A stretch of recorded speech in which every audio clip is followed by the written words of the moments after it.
When I was in 4th grade, they had a person come in and take me to the cafeteria and sit down, and either she'd read to me or I'd struggle to read to her. And I thought to myself, why are we doing this?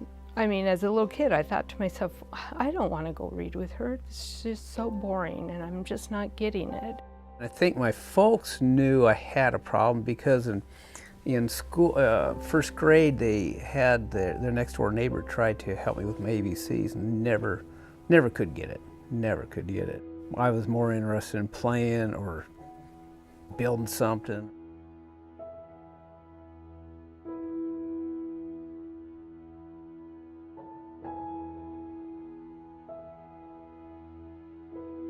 Probably by 6th grade, I definitely knew that I just couldn't do it. So, I mean, I would do it. I'd try to memorize them. I would try to figure out a way, but I just couldn't do it. It was just, I think every morning I woke up with a stomach ache too, and so I think that was why, is that to know I had to go to school. It made it hard to want to go to school, and then also it just, I liked the weekends, yeah. Got in junior high and high school and just kept falling behind more and more and more. The majority of teachers liked me because I had a good attitude and I was a very good athlete, and I excelled in shop courses, and of course that's what I took. And you know, I flunked everything else, probably D's and F's, and most of the time through schools, other than shop courses, I got all A's in PE, of course. I had a teacher. We had an activity in 6th grade where he divided us up in teams, 2 teams, and the whole class was standing up, and I was first, and the first word was male. We were supposed to tell him what the word meant, and I thought it meant like a guy male, but it was actually the postage male. So it was spelled, when you go mail a letter, it's M-A-I-L, but I thought it was M-A-L-E, and I was just so embarrassed, and he kind of just looked at me, shook his head, and just kind of said, you know, didn't say it, but just thought, you know, how could you not get this? I was glad it was a weekend, because then maybe people would forget about it by Monday, you know. If not, I could have been teased all day about it. I would come in, you know, like a history class. I'd get in the garbage can and get the test out of there, or look on somebody else's paper. And the teachers kind of knew it, you know, but they didn't say anything because they, you know, they liked me. Even one time I even cheated, and I got caught cheating. You don't want anybody to think you're stupid or dumb, and that's the first thing that you do, is you realize that, you know, you're not like the other kids. I tried to be quiet so nobody would call on me, and I'd sit at the back of the room, and then if there was a part where you had to read or spell at the board, I would just break out in a cold sweat, and I didn't cope or compensate very well. There was no real good answer. It was just really hard, and it really is disheartening when you're the only one in the class and everybody's looking at you, and you know that something's different, but you look at a word and you just can't see what it is, or you can't spell it. It wasn't, you know, our fault.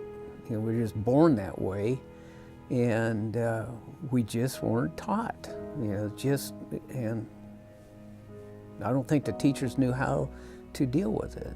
If it wasn't for shop classes in school, it'd been a lot harder, because I don't know what I'd done for a living. I think I would have figured it out, but they'd opened up a lot of doors for me, especially machine shop and machinists now. I think I got the most support when I got into junior high, and my reading teacher, Mrs. Marsh, realized that I just couldn't read, and this was the 7th grade, and so she would, so that was only supposed to be a semester reading class, but she actually made me stay in that reading class for 2 whole years.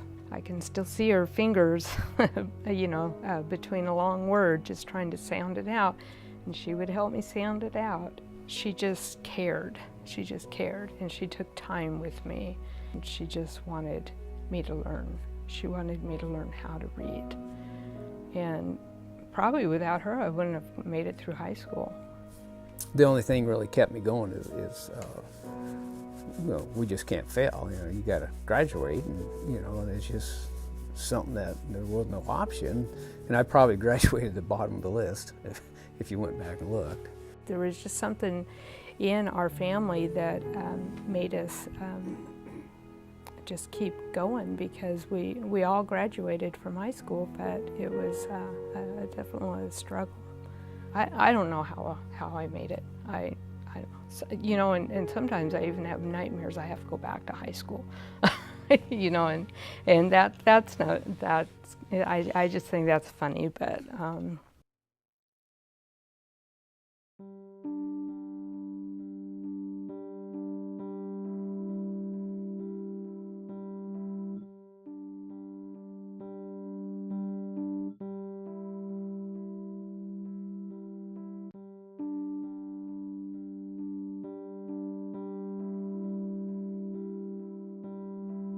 luckily, we grew up in a era that you get out of school and you worked the sawmill, the paper mills, the canneries, or there was jobs out there.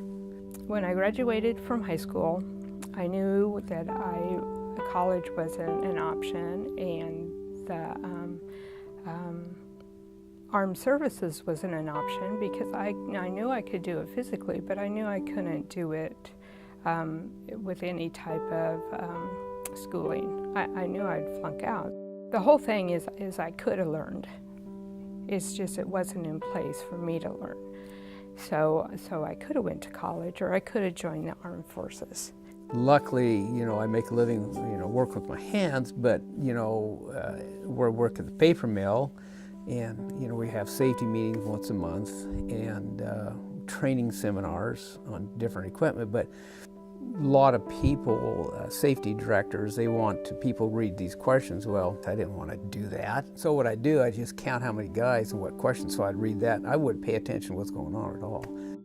It's kind of funny, the other day, we were shipping these boxes of parts down to Georgia, and so we put the parts in the box, and so we had to write the weight on there. And so, gosh darn it, because it's going someplace else, and I don't want to be judged on me. And so I had to call Rebecca for it. Now, do I put the pound sign before or after? She says, oh, always after. Okay, I just want to make sure, And I've called her up several times about spelling something, and she's been real good about that. But just little things like that just happen. I always catch myself. I never write anything down. I make sure if I write it down, it's spelt right, and nobody can see it. As a parent, I felt like a failure because I couldn't teach my kids. But now I realize it's because I couldn't. I didn't have the skills to do that. So when my boys were very little, people would say to me, you need to read to them. You need to read to them. And I felt bad because I couldn't teach them because I didn't know myself.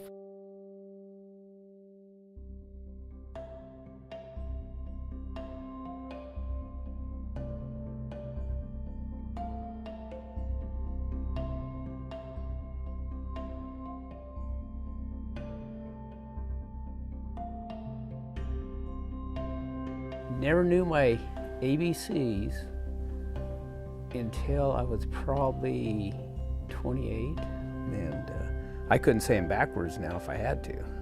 Yeah. I think we've been working at this for 3 years now, and the first time I sat down and I learned the sound, it was like, really? That's what it says? I just thought that there was just, the vowel sounds you have to memorize, rest of the alphabet, oh, that has a sound too, huh? And many of the things Pam taught us is, how two letters will make a one sound, E-R, I-R, and U-R says you know, that's helped out so much.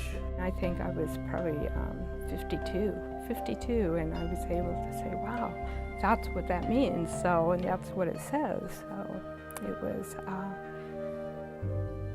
quite thrilling, even though it was kind of basic. So in reading, probably the hardest thing for me, even now, is single syllable words. And I went through, you know, like what and that, and there, and where, and it was just always I had to try to figure out. So I had to trick myself, and I go, what's that, and where over there, and I still do that now, occasionally, not as often, but. Before I met with Pam, I didn't think it was possible for me to learn to read better and to spell better. I can't say I'm the best speller, but I'm a lot better than what I was. And I have a job now to where I have to interview people, and then I have to type in a narrative of what happened during that interview, and I'm able to do that, and I do that now all day. So that is success for me.